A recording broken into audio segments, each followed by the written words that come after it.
6:25 very nearly. Drivers in towns and cities are being asked to cut their speed limit to 20 miles an hour. It's part of a nationwide campaign aimed at protecting children walking to school. In 2010, nearly 1,700 children were on foot and they were injured, and 28 were killed. 90% of parents worry that fast traffic poses a danger to their children.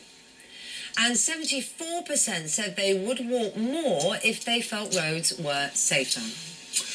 Well, today 120,000 school children are taking part in the campaign. Let's join Richard Gaisford, who's at a school in South Mimms. Morning, Richard.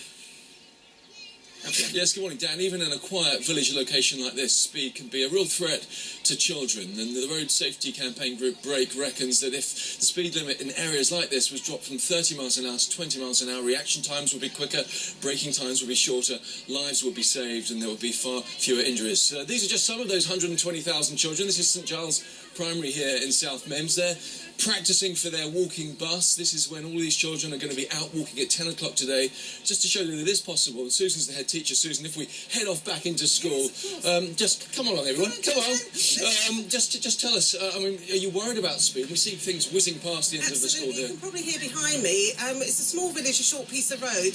Although it's a 30-mile-an-hour limit, the traffic does tend to speed, which obviously is a danger for the children. So. And taking part in something like this is important for them as well, just to give them some Absolutely. We run a walking bus every morning for the children, just a short walking to school, but it alleviates the traffic, which is and the parking out front, which is always a difficult thing. Yeah, we want to keep the children safe. I mean, it's hard, isn't it, to say to the parents, don't bring the cars into school. It is. But it is making the problem worse, the more parents that do that. It is. So the walking bus alleviates the traffic, alleviates the parking. It's also a way of keeping fit. They get to know each other, they talk as they're coming into school, they're happy children, and it's a positive thing. OK, well, let's have a word. Grace, just stop here, Grace. Just tell me, I mean, what do you think about taking part in the walking bus? It's really good for us children, and it's really nice just to talk to your friends before school, because you usually, when you get into school, you do like work for the start, early start, and we all just get along. Oh, well, that's fine. And let's come back down there to George. George, I mean, do you worry about cars whizzing past you when you're walking?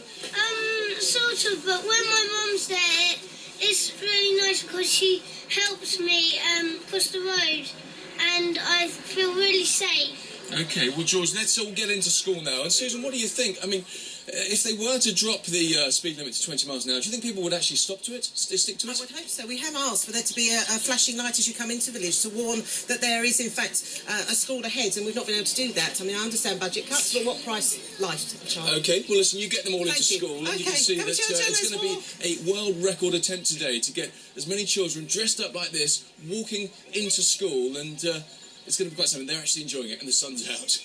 Yeah. My goodness, OK, well, yeah, very good high-vis jackets there as well, and we want to hear your thoughts on this. Do you think speed limits in belt-up areas should be reduced, and do you think you really could stick to a 20-mile-an-hour speed limit if it were introduced? Email, Twitter, Facebook or text on 67890 if you're over 18, please. They'll cost you 25p plus your standard network charge, and we'll get to some of your views on that a little bit later on. Now then.